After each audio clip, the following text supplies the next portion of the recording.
Welcome back to the Access the Future podcast. It's a collaborative series between the Access Control Executive Brief and Acre Security. I'm Odess, your host. Last month, we had Kumar come on and really help tell a story around the shared vision. Today, we have Justin Wilmas join us. He's the EVP of Sales from Americas at Acre Security. We're going to have a conversation that's going to talk about how customer expectations are changing.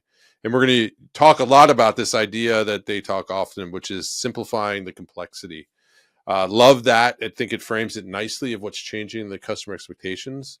So without further ado, let's jump into the first episode. You do have a ton of experience in this. You've met a ton of customers. You understand their needs, especially in the security sector. So if you don't mind, start off by introducing yourself, and then we'll jump into some perspectives on why we believe the customer's expectations are changing and why this is such a crucial topic right now. So thank you. Sure. Yeah, absolutely. Thanks, Lee, for having me. Justin Wilmas, Executive Vice President of Sales here at Acre. I've been in the security industry since, more than 20 years, started in 2004. I've spent more than 15 years of my career in access control. Also spent time in physical identity and access management, as well as in remote video monitoring and video along the way. So pretty well suited for talking about, access control and the evolution of it and customer demands and expectations. So excited to be here with you, Lee, and have this conversation. No, I've always enjoyed these times. So let's just jump into it. So Sure. If we take a look at the shifting landscape of the customer demands and expectations as we talk about things moving to the future, let's start off with just the sort of current state. So how have customers' expectations in the security industry changed over the past few years, and what are the key drivers behind these changes? Yeah. I mean, look, today customers are way more knowledgeable than they were 20 years ago.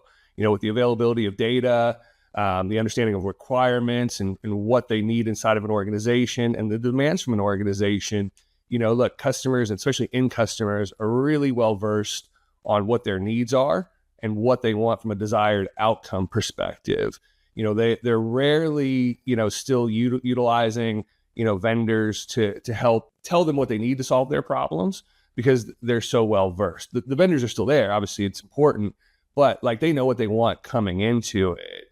And, it's no longer about features is what it was. I remember when I first came into the access control world, I was walking around with a demo kit and, demoing features, trying to sell my system. And that's what it was. It was numbers of doors and things of, those types of things. But, today it's really about solving problems and driving, operational efficiencies, justifying an ROI or lowering the total cost of ownership. Security can sometimes be a line item on a budget where they look to cut things. So look, they're really, really knowledgeable and way more experienced than they were from the past. And then the other side of it too is, in the access control space today, there's not a lot of greenfield opportunities anymore. I mean, there is this new construction, but the reality is, most organizations have access control. So if they're not happy with it, they really know what their problems are, right? They really know what they're looking for and trying to figure out another way to solve that and drive whatever they need to do with inside their organization. So I just think it's, the evolution and experience of the customer that's really changed over the past, 20 years. Yeah, I mean, the way I look at it is a couple things. We talk about the internet, and we'll get into sort of the technology impacts next, but we talk about the internet from a cloud-based, from an architecture sort of feature set. But one of the things that I believe in what you're saying here is that the customers are also discovering and using the internet the same way that we do, where when you want to go buy something, you go research a bit versus before where you sort of waited till the sales rep, like you said, or you went to a trade show and maybe local, the market or large, whatever it might be. And that's how you learned about things, lunch and learns, things like that, to where now, exactly. I mean, I can go online and just like I was researching some stuff last night that we're looking to buy from a camera point of view. They're doing that from access control. The other one is the ability, how easy it is to trade information through you know, their peer group. So whether it's text messaging, it's groups, they have now these, whether they're regional, non-compete sort of marketplaces, they get together and talk about things. I think COVID accelerated that, especially I saw a bunch of end users get to there.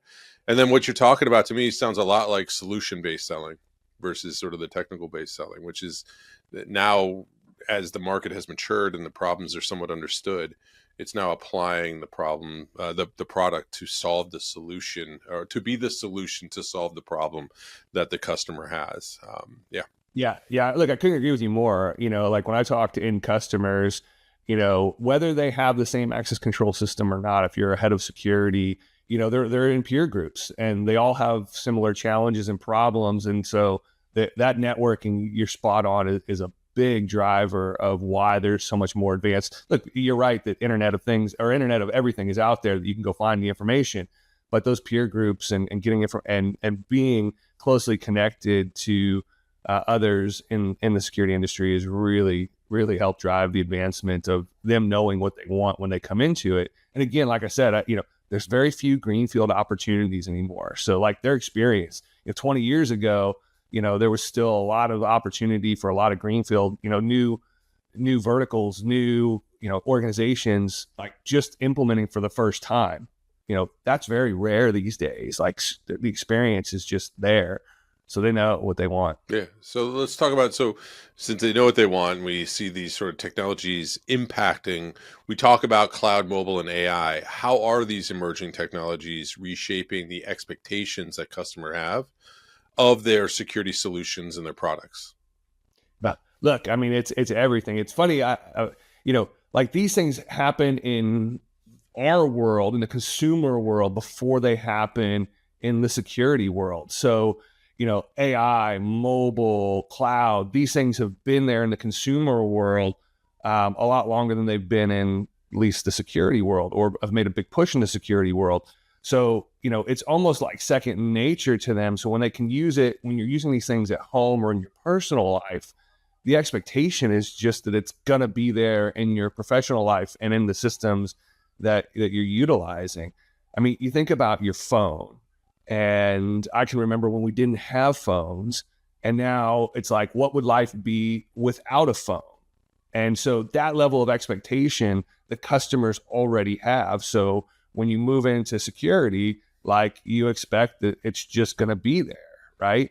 I mean, I was using Copilot before like Copilot was something that was talked about in our industry, so it's like that AI, those things are already there in today's world. So the expectation is that they're coming in and they're advancing. Now, from the manufacturer side is we're obviously adopting those things and we're utilizing those and building them into our products to help solve problems, right? That's really what it comes down to. Is it's great if it's cool and it's flashy, but if that doesn't solve a problem or drive an operational efficiency or show some sort of ROI or something, it doesn't become really that beneficial. It's just, it's just another shiny object. And that's not what they want. At the end of the day, anything that you do, like I tell the story of, back in the day when you would go to the airport and you'd buy a plane ticket and they'd mail you, you mail them a check, they'd mail you a plane ticket, and then you go get a boarding pass, right? And then go through security and then give them your paper boarding pass to get on the airplane. Like today, I don't have to talk to anybody. I can buy a plane ticket now and not talk to anybody until I get to security, and it's completely automated, the whole entire process, right? So that kind of experience is what customers are looking for and expecting companies like Acre and all the other ones in our industry to innovate into their products and their solutions to streamline everything that security can do for an organization. Yeah, I mean, you bring up operational efficiencies. You said ROI. I usually talk about revenue generation opportunities. Like, to me, the expectation is that the systems do more than what they've historically done before. So we talk about keeping bad people out, locking and unlocking. Yes, that's the utility. It's the plus side. And they ask for it, I believe, in some ways, like, hey, do you have cloud? But I actually don't think that's what they're asking for. I think they're asking for, like you're saying, for it to solve some problems of what they need. And so the application of cloud, mobile, and AI into these products to create uh, value for them that goes beyond what they've historically done before.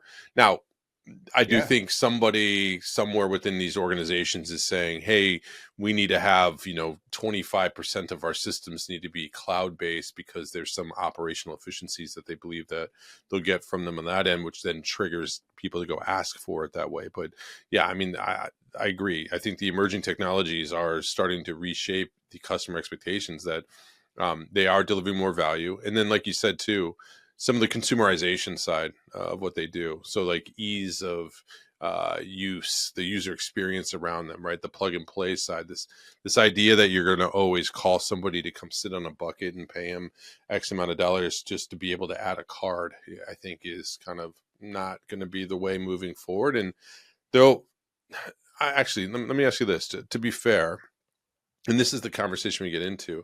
It's almost like we're waiting for, and I'm gonna go off book here for a second.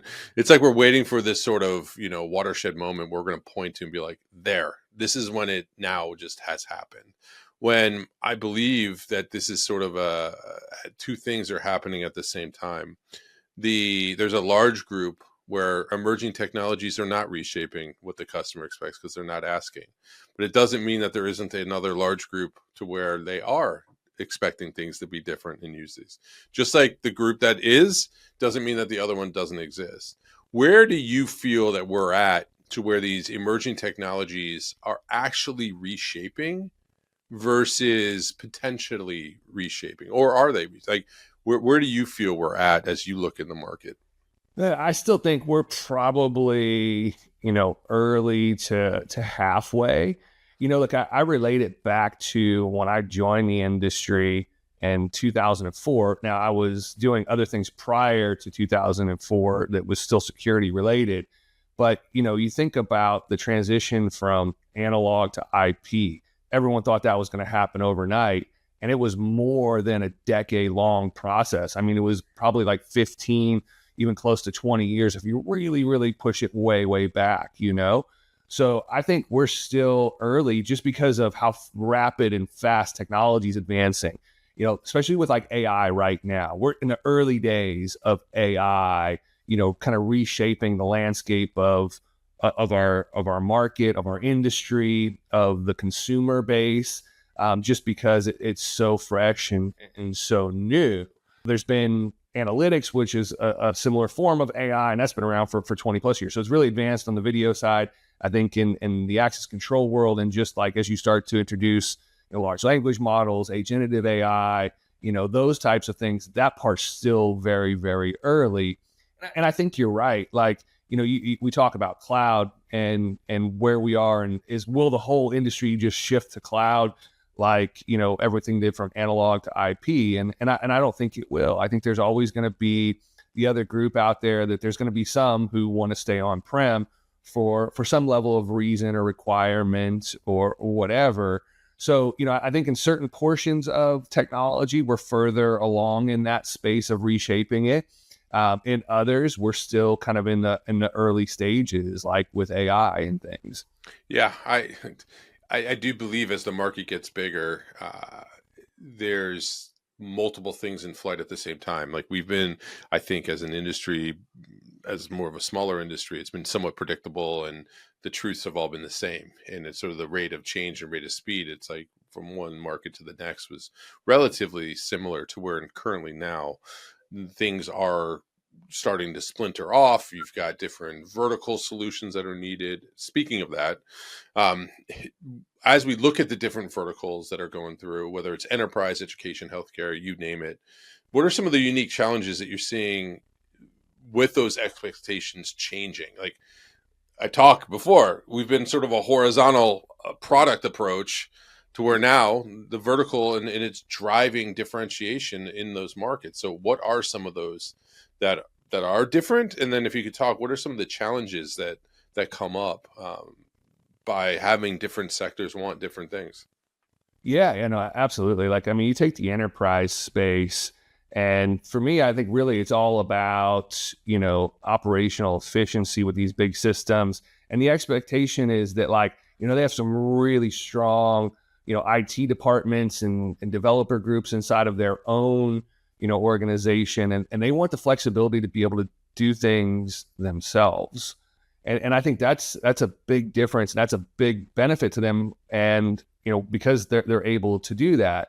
Then you look at like education, and I think the K through 12 market is still very traditional in a lot of ways, just because it's really about hardened security, focused on lockdown, focused on integration to bell schedules, and really tight video for like forensics and things. But then you look at like the higher ed, and it's all about like today's world around utilizing the phone for everything in a one card solution, mobile credentials, those types of things, where it's just like, got to be flexible. The students have to be able to get to anywhere, do anything, with their student ID. And a lot of times today, now it's becoming the phone. So it's very different. Healthcare drives, its own, initiatives and things. Look, these systems or facilities and groups are becoming very large, and, people travel around. So it's got to be seamless from an access perspective. But at the same time, there's a lot of compliance initiatives that you have in there. And it's around like managing different types of identities, like your employees, and then how you manage visitors, and, tight integrations to HL7 back and forth to the EHR systems. And then audit and compliance around, who has access where, providing, that kind of data in order to get funding to like the Joint Commission, and then there's a lot of like focus on insider threat, because, a lot of people always think it's maybe the people from the outside that are the most risky, but you have a lot of risk on people on the inside. So I think, when you think about concepts that organizations are applying, that talk about like least privilege access, so that it's, or like zero trust, as you would in the IT space, only having access to where you absolutely need access, and kind of trying to implement those types of things. And then in energy, utilities, like they're truly fortified security, but they're also utilizing, all kinds of cutting edge technologies from a detection purpose. But at the same time, they're highly focused on compliance and who has access where, and making sure there's, deprovisioning within, a short amount of time, and someone doesn't have access, and they're audited all the time. They've got to be able to prove those logs to NERC and SIP. And so, each industry is different, but at the same time, the fundamental principles of what they want are all there. And I think it's just about utilizing the technology to make it, to help drive that operational efficiency inside of their unique vertical, to help drive their business forward. Because at the end of the day, security has to be there for the right reasons, but it can't inhibit the business from doing business. Yeah. And I think that's really where the bridge comes together. It's got to be secure. It's got to protect the organization, but at the same time, it can't inhibit the organization from doing what they need to do to provide service, product, support, whatever it is, to the world and the customer base that they have. Yeah, it's funny. I mean, I could go 6 different ways based off what you just said there, but I'll go 2 areas that try to bring out, maybe try to drive a different conversation than what we hear often is. So first off, yes, the base of similarities increases, and there is there is truth to that. Yes, I agree. It also that makes me believe that as we go deeper into the different verticals, there's a need to, at that point, because not all, you can't have 17 specialized systems like at Acre, for instance, or any other company. Agreed. I think it's going to be really hard. So that drives this need for more integrations to go deeper into those areas, right? Like there's probably specific compliance tools for critical infrastructure versus an enterprise. Like that's just, compliance isn't just one thing either. So there's this need for integrations to go that. The other one is the way that we build products. So just the product development cycles that we have, and that are going to be very different. The way we deploy would be different. Like the expectations around that, where again, when we were sort of call it monolithic, single value proposition, you could almost become predictable on what integrations you needed to have, what the product roadmap would look like. Now,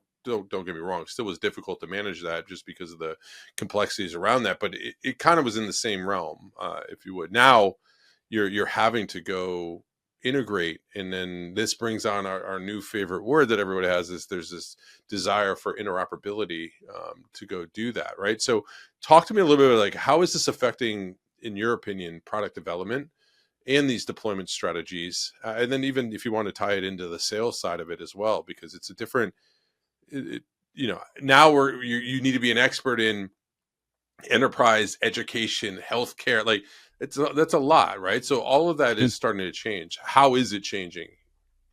Yeah, look, I can tell you how we're changing things specifically, and especially when it comes around, the development and integration and those types of things.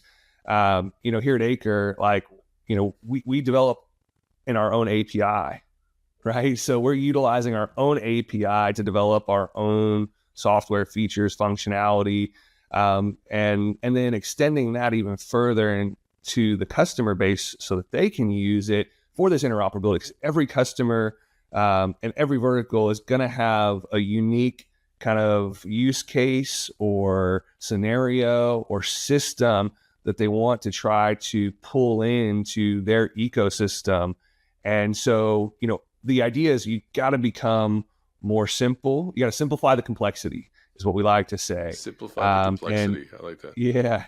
And doing that through an API is really good, especially if it's really well documented and great to use. But that also takes a higher level skill set.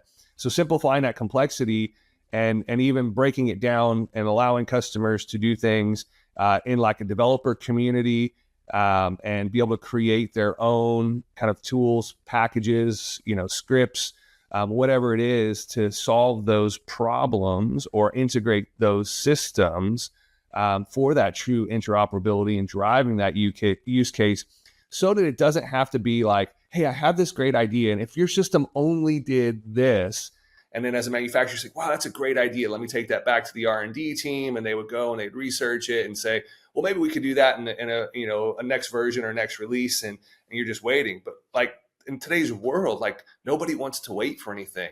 Like there's ways to get it done today.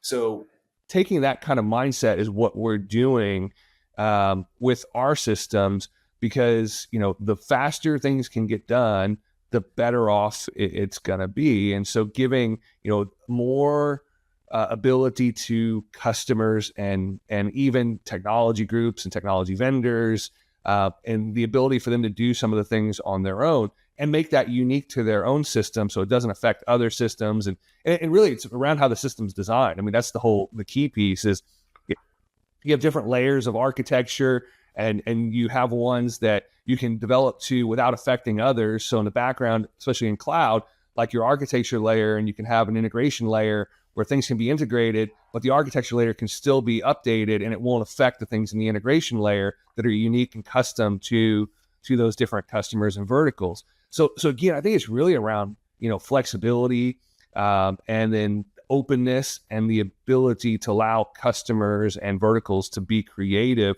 to help solve their own challenges and problems, while at the same time, we still work on all the other industry kind of standard things that are kind of what you need to be able to play, call it at price of entry in order to be in this space. But again, I think it's really all around that flexibility. Yeah, I mean, to simplify the complexity of all of this, in my opinion, what you're talking about is we're starting to look like an enterprise software industry. And those are some of the expectations. Where before we were a product industry where we sold access control products. Now it's an enterprise software, and in a lot of cases, like a platform play, to where historically that roadmap was always dependent on you building it specifically, right? Like, and then you just waited for release. Where now what you're talking about is a way to go do this is you build it almost as an enablement tool, to where some people can then go take it to go deeper in those marketplaces to go build the value that's needed. Doesn't mean that your hands off the wheels. It just means in some cases you do allow some people to go take that. So it affects the product development cycle, to where before you needed to do, say, a complete solution brought to market. Now you build some tools where other people can go do that. And your deployment strategy maybe moves from waterfall now to agile, where before it had to be waterfall because that's how you did that. So that's exactly right. With all this complexity, what would be your advice, if you would, for organizations that want to stay ahead of all this change and the evolving demands? Like, what should they do? Like, all right, fine, market's changing, I get it.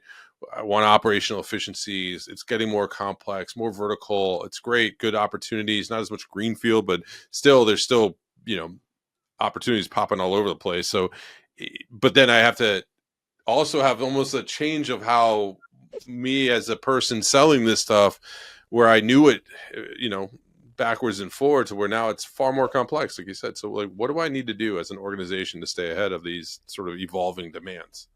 Yeah, well, it's like everything in life. It's a constant journey of learning, right? So you got to stay out there. You got to stay advanced. And I'd say don't be afraid to try new things. That's really important. People often look at like this new technology and things that are coming out and are apprehensive of it. And maybe in the very early stages, it's okay to have a little bit of reservation. But at the end of the day, like if you just look back and you see where we've come, even in the last 5 years, how dramatically different it is. And people back 10 years ago or even 50 years ago would have never imagined we'd be where we be right now. I mean, they thought about it because you see the movies were showing it, but the reality was like, could we really get there? So ultimately, keep learning, talk to your peers because your peers are doing it as well. And not be afraid to challenge like the traditional way of doing things. That's really it. People always ask me like, I'm not really afraid of anything other than I'm teaching my daughter to drive, and that scares the ever living crap out of me. But other than that, I'm not afraid of anything. And I think that's a good approach, and then really look, be very close to your providers. And when I say providers, that's both, the person who's, installing and servicing and maintaining your system, but then also be very close to the manufacturer, or you said it right, enterprise software company. I would consider Acre as an enterprise software company as well, but being very close to them throughout the whole life cycle of the relationship. And I see that happens all the time, very much in the pre-sales, through, the negotiation, especially today when you're talking about data privacy and all the different agreements, but then post-implementation or during implementation, even post-implementation, whether you're utilize the experts, and if they have pro service offerings, utilize those. And then they're also wanting to be very integrated from a support perspective afterwards too. So, I think staying very close to both your service provider and the ultimate manufacturer or software provider of what's being installed in the organization is critical. And that will allow you to stay ahead of the curve and understand what they're doing and give insights into other ways that you can integrate different things, utilize different resources that you have inside of your organization to help bridge the gap from a technology perspective, or just solve a problem that you may not have figured out how to solve yet today. Yeah, I mean, it's funny. It always goes back down to the human side, and we talk about the need to have higher levels of curiosity through this change, which I think is hard when you're an industry that has been delivering value as like safety and security for so long.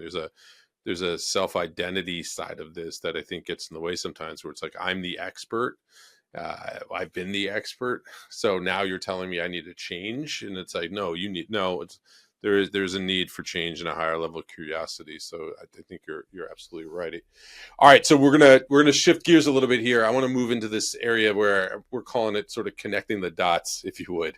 So okay. We've got 4 trends beyond this that we're going to be talking about over the next 4 months, and we're talking about customer expectations changing. So I want to apply it to these future episode changes that we have. There's 4 of them, like we said: talent development, platform evolution, AI and data, and then go-to-market strategies. But I want to keep your lens of the customer expectations and the changes that are happening there. And let's talk about these. So if I was to take the first one at the talent development side, how do changing customer expectations impact the skills needed in the workforce side of things? Yeah, this is an interesting question and topic. I think it's twofold. So, customers expect certain levels of skills and knowledge to be second nature. So, you think about the past when it was like, if you even break it down to the basic world of like, did you have like Word experience or those types of things? Like that's all second nature today. So you're not really focused on those types of things. And rather the skills are like, what are the skills that are there that allow you to be innovative and creative to help drive advancement? And so, and people are coming out of schools today way more educated and way more knowledgeable in cyber and networks and breaches and everything. So I think really, there's a different level of talent that's out there now that can be utilized inside of an organization. And then how you take that and apply it to what the enterprise or corporation or vertical actually needs to drive advancement in their business. So it's twofold. Like, again, some stuff just has to be there, and other stuff is like, how do I be creative? How do I work to solve problems? How do I get past any roadblocks? And I think that's what the talent is showing today, and what employers and customers are obtaining to challenge the status quo. So if a manufacturer were to come back to them and say, no, I can't do that, well, I don't believe that that's actually the case, because I can figure out a way to get around it, kind of thing. And that type of talent is what is going to change and continue to drive change in our industry for years to come. Yeah, no, it's funny because we were talking about somebody recently. They were saying it wasn't too long ago that you was sort of proficient in Excel was something that you had on your resume, and now it's if you look at like Shopify, the CEO came out that basically they're not hiring anybody that doesn't utilize AI tools to help them be exponential at that point. So exactly, it's becoming exactly it. Yeah, like it's becoming an expectation that you do have some of these new skill sets. And you bring up the cyber side. I think that's why the work, I personally like the work, and we're involved with what's going on at FAST, the Foundation for the Advancement of Security Technicians, with the idea being that they're bringing the hard and soft skills into be, the channel of what we need for the next 30 years, not just the channel based off of what we needed for the past 30 years. Yeah, exactly. We look at hardware. Just look at in door hardware, for instance, and how that's changed.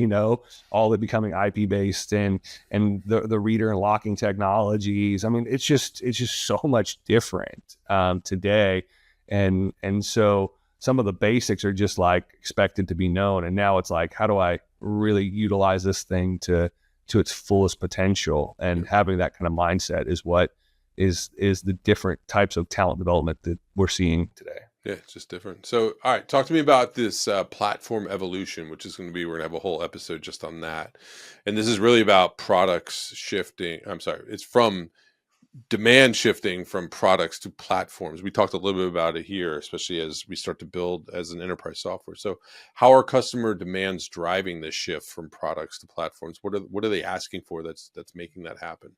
Yeah. Well, look, they want an ecosystem. Everything has to be interoperable. Everything has to work together, again, from whether it's a phone, a reader, or another system, or an integration to a different platform. And in access control, like inside of a building, we are the heart of an ecosystem because we control everything, and everything ties into it. So gone are the days of selling features and products. It's like, if it doesn't fit in to the ecosystem and add benefit and to that ecosystem, it's not going to work. And that's what customers are looking for, because it's an overall solution. Security is an overall solution for the entire company or enterprise or organization, and everything needs to work in complete harmony. And I think that's really where, like companies like us, you have to be flexible and have to be able to give the tools to make simplified development and faster, integrations and customized solutions to, the platform in order for it to drive that real, efficacy of a solution. Yeah, no, being an isolated product was a feature. It's now a bug. Exactly. Yeah, it's a pun. Right. It's a good way to put it. I love that. Yeah. So, all right, let's take a look at AI and data. That's going to be the second to last one we do. So, what role do customer expectations play in driving AI adoption and data utilization? Yeah, I mean, look, again, it's commercialized. It's in our everyday lives. So security and customers want that in their day-to-day world. And look, I come from enterprise access control, and it is probably one of the most complex systems you could ever work with to try to get data out of in a format that's usable. And so utilizing like AI and large language models just to simplify the complexity again, just to be able to say, I want this data, and poof, it's there, kind of thing. And that's really what AI and is going to do to data, and what's really going to drive adoption is just because it's going to simplify things. And we're used to it every single day, everything that we do. So it just has to become second nature. It has to be part of, the price of entry with any system in our space today. Yeah, I mean, this whole idea of it's going to be on demand and automated are like the two things I look at it when we do that. So yeah. All right. So then the last one's going to be the go-to-market strategy and the sort of the way that that's changing and evolving as we go forward. So how are these expectations from customers reshaping how we reach and serve them? Yeah. And I kind of touched on this before, but I think the expectation is that the customers want direct interaction with the ultimate developer or provider, manufacturer of a solution throughout the entire life cycle from start to finish. It doesn't mean that there won't be another group like the systems integrators and that are out there doing, the implementation, the service, the break fixes, the after hour support, those types of things. But ultimately, end users, because of their level of ability to understand what's out there and understand what they want to go right to the source and have that direct interaction with the source. So it's almost like a direct to end user approach. But look, there's still a lot of components of our industry that don't allow for that, and we need our integrators to be there for customers. And so it's always going to be both of us together. But I just think, as I've grown through my 20 plus years in the industry, my interaction with the end user pre-sales, during the contracting process, and post-sales is way, way more than it's ever been, and way more than it ever was in the early days. And then being closely aligned with our partners who are delivering that solution for us. We have to be a unified team and a unified front for that customer. And I think that's what the customers are expecting. And so it's kind of a dual approach to go to market, like the direct plus the integrator together. Yeah, no, I mean, it's again, we go back to enterprise software. That's how they go to market. This idea that you go direct in some areas, you team in others, and the channel takes it to market, and it's sort of a collaborative approach to serving the customer's needs that they want. And that ultimately, it's inevitably here now, and those that jump on it quicker are probably going to benefit greater in the long term, in my opinion. So it's sort of, the old truth is you can't. It's not going to go away. No, it's not. It's only going to happen more. So you might as well get in line with it. So, all right, Justin, as we wrap this up, any final thoughts that you want to share about meeting customer expectations? Yeah. Look, I mean, importantly, it's don't be afraid to ask. Challenge the status quo, embrace technology as it comes out, and then on the opposite side of it, we also have to be able to address all of those things and not be afraid to go back to customers and work with them more closely and help drive a solution that helps solve any problem and be solution sales, right? We have to do it from our side because that's what they want, and I think just being very closely aligned to what the ultimate outcome, deliver an outcome, don't deliver a product. Well said. We'll leave it at that. So thank you. I really do appreciate you bringing these insights, this conversation. I always enjoy the opportunity to do it. So thank you very much, Justin. Oh, likewise. Thank you, Lee. Appreciate it, man. In our next episode, we'll explore another crucial trend, the talent landscape, and how we mentioned it here a bit, how that's changing as well. And I'm excited to have the new chairman of Acre, Steve Shine, join me, have a conversation as he sees talent changing, where he has a broad view, a great background. You'll get to know him a bit, and he'll specifically put it towards how talent is changing. So we encourage you all to continue the conversation, share your thoughts, questions, and experiences through the comments, direct message, email me, whatever you'd like. Thank you all very much for listening to the Access the Future podcast.